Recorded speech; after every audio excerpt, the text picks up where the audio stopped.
What are the kinds of responses that you're seeing commercial real estate sponsors doing? You've mentioned that it's very much individual company and individual person related, right? How they choose to communicate, whether they yank all their social media activity, whether they continue it, whether they send emails, for example, to their databases. So what are you seeing as the variety that that companies are electing?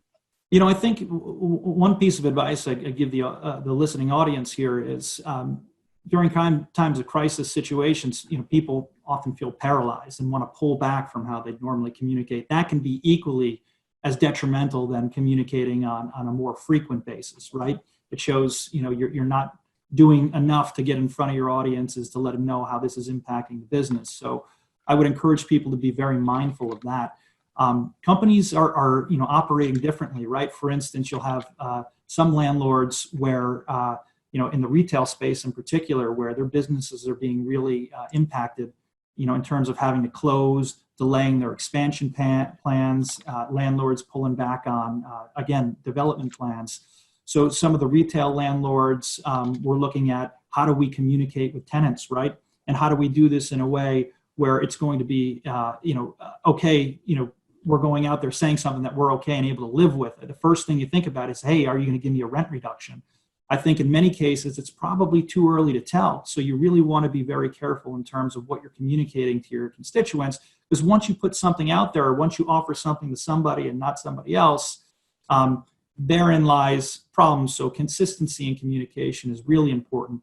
I think, you know, helping your audiences understand that you're aware of the situation, you understand the impact that this is having on your business. If you have any questions, you know, please contact us. We'll help talk you through the situation. I think in any event, you know, you really want to try where it makes sense to take these conversations, you know, offline, especially on the social realm, but also when it comes to communicating via email, right? If you could get on a phone call, in some instances, it might be more personable and helping you understand the true situation that somebody is going to. And at the end of the day, these landlords might not be able to commit to doing something, but at the very least, you know, their tenant feels like they've been heard and they're aware of the situation. You know, in other cases, it's you know, it's more of a communication of here are all the things we are thinking about and all the things that we are aware of. You're seeing publicly traded companies right now issue communications as it relates to dividends, the suspension of guidance, how our business is being impacted by COVID. You're seeing REITs put communications out there even after having recent earnings calls in terms of how they're looking at their financial profiles and their projections and their guidance.